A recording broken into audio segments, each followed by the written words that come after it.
നമസ്കാരം. കേരളത്തിലെ തദ്ദേശ ഭരണ തെരഞ്ഞെടുപ്പിൻ്റെ പ്രചാരണം അവസാന ഘട്ടത്തിലെത്തി നിൽക്കുമ്പോൾ ഇടുക്കി ജില്ലയിൽ നടക്കുന്ന ഒരു തിരഞ്ഞെടുപ്പ് പ്രചാരണമാണ് ഇപ്പോൾ ഏറെ ശ്രദ്ധേയമായി മാറുന്നത്.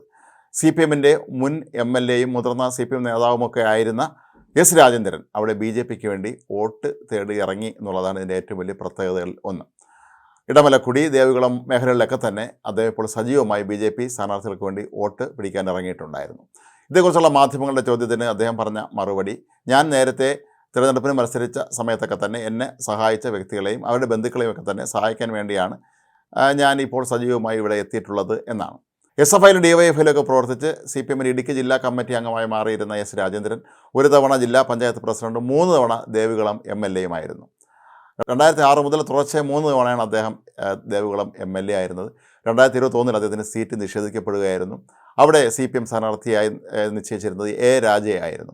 A രാജ തിരഞ്ഞെടുപ്പിൽ വിജയിച്ചു എങ്കിലും രാജയെ പരാജയപ്പെടുത്താൻ എസ് രാജേന്ദ്രൻ ശ്രമിച്ചു എന്നാരോപിച്ചാണ് അദ്ദേഹത്തിൻ്റെ മേൽ പാർട്ടി അച്ചടക്ക നടപടി സ്വീകരിച്ചത്. 1 വർഷത്തേക്ക് 2001 അദ്ദേഹത്തെ 1 വർഷത്തേക്ക് പാർട്ടിയിൽ നിന്ന് സസ്പെൻഡ് ചെയ്യുകയായിരുന്നു. എന്നിട്ട് സസ്പെൻഷൻ കാലാവധി കഴിഞ്ഞതിന് ശേഷം എസ് രാജേന്ദ്രൻ പാർട്ടിയുമായി പിന്നീട് സഹകരിക്കുകയുണ്ടായില്ല. ചുരുക്കത്തിൽ കഴിഞ്ഞ 4 വർഷമായി അദ്ദേഹം പാർട്ടിയുമായി ഇപ്പോൾ അകന്ന് കഴിയുകയാണ്. ഇതിനിടയിൽ പല തവണ അദ്ദേഹം BJPയിൽ ചേരുന്നു എന്ന വാർത്തകൾ പുറത്തു വന്നിരുന്നു. അദ്ദേഹം ഡൽഹിയിലെത്തി BJPയുടെ കേരളത്തിന് ചുമതലയുള്ള നേതാവ് പ്രകാശ് ജാവദേക്കറുമായി കൂടിക്കാഴ്ച നടത്തിയിരുന്നു.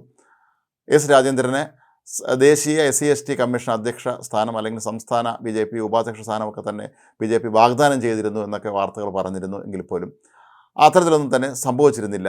കഴിഞ്ഞ ലോക്സഭാ തെരഞ്ഞെടുപ്പിൽ എസ് രാജേന്ദ്രനെ സജീവമായി പങ്കെടുപ്പിക്കാൻ CPM നേതൃത്വം ശ്രമിച്ചിരുന്നുവെങ്കിലും അദ്ദേഹം അതിന് വഴങ്ങിയിരുന്നില്ല. 2024 ലോക്സഭാ തെരഞ്ഞെടുപ്പിൽ ഒരിടത്തും തന്നെ എസ് രാജേന്ദ്രനെ CPM വേദികളിൽ കാണാനും ഉണ്ടായിരുന്നില്ല. ഇപ്പോൾ അദ്ദേഹം വീണ്ടും സജീവമായി രംഗത്തിറങ്ങുമ്പോൾ ഉയരുന്ന ചോദ്യം, അടുത്ത നിയമസഭാ തെരഞ്ഞെടുപ്പിൽ ദേവികുളം മണ്ഡലത്തിൽ എസ് രാജേന്ദ്രൻ BJPയുടെ അല്ലെങ്കിൽ NDAയുടെ മുന്നണി സ്ഥാനാർത്ഥിയായി മത്സരിക്കുമോ എന്നുള്ളതാണ്. 2024 നിയമസഭാ തെരഞ്ഞെടുപ്പിൽ അന്ന് അവിടെ NDA മുന്നണിക്ക് സംഭവിച്ചത്, അവർ സീറ്റ് നൽകിയിരുന്നത് AIADMKയ്ക്ക് ആയിരുന്നു. AIADMKയുടെ സ്ഥാനാർത്ഥിയുടെ പത്രിക സൂക്ഷ്മ പരിശോധനയിൽ തള്ളിപ്പോവുകയായിരുന്നു. കാരണം അതിലെ പിശക് കാരണമാണ് തള്ളിപ്പോയത്.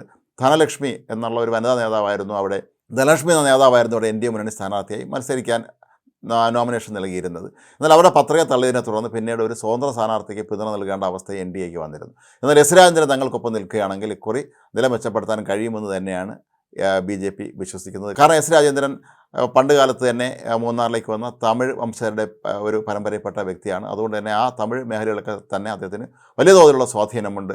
1 തവണ ജില്ലാ പഞ്ചായത്ത് പ്രസിഡന്റ്, 3 തവണ MLAയുമായിരുന്ന വ്യക്തി എന്നുള്ള നിലയിൽ ഇടുക്കി ജില്ലയിലുടനീളം അദ്ദേഹത്തിന് വളരെ വ്യാപകമായ രീതിയിലുള്ള വ്യക്തിബന്ധങ്ങളുണ്ട്. തമിഴ് സമൂഹങ്ങൾക്കിടയിൽ അദ്ദേഹത്തിന് വലിയ അംഗീകാരമുണ്ട്. അതുകൊണ്ടൊക്കെ തന്നെ അത് തങ്ങൾക്കേറെ ഗുണം ചെയ്യും എന്നാണ് BJP കരുതുന്നത്. ഏതായാലും തദ്ദേശ ഭരണ തെരഞ്ഞെടുപ്പിൻ്റെ ഫലം പുറത്തു വന്നതിന് പിന്നാലെ എസ് രാജേന്ദ്രൻ BJPയിലേക്ക് എത്തുമോ അല്ലെങ്കിൽ BJPയിൽ ചേരുമോ എന്നുള്ള ചോദ്യങ്ങളാണ് ഇപ്പോൾ പ്രധാനമായും ഉയരുന്നത്. ഒരുപക്ഷെ അതിനുള്ള സാധ്യതകൾ തന്നെയാണ് ഇപ്പോൾ കാണുന്നത്. എസ് രാജേന്ദ്രനെ സംബന്ധിച്ചിടത്തോളം കോൺഗ്രസ് ചേരുക ഇനി അഭികാമ്യമായ ഒരു കാര്യമല്ല. കാരണം കോൺഗ്രസിൻ്റെ അവസ്ഥ ഇപ്പോൾ സംസ്ഥാനത്ത് കൂടുതൽ മോശമായിക്കൊണ്ടിരിക്കുന്ന സന്ദർഭത്തിൽ ഇനി BJPയെ ചേരാനായിരിക്കും അദ്ദേഹം താല്പര്യപ്പെടുക എന്നാണ് കരുതപ്പെടുന്നത്. നേരത്തെ സൂചിപ്പിച്ച പോലെ ഒരുപക്ഷെ ദേശീയ പട്ടികജാതി പട്ടികവർഗ കമ്മീഷൻ്റെ ഉയർന്ന പദവി ഉൾപ്പെടെയുള്ള പ്രധാനപ്പെട്ട വാഗ്ദാനങ്ങൾ BJP നൽകുകയാണെങ്കിൽ ഒരുപക്ഷെ എസ് രാജേന്ദ്രൻ പാർട്ടിയിൽ ചേരും എന്നാണ് പറയപ്പെടുന്നത്.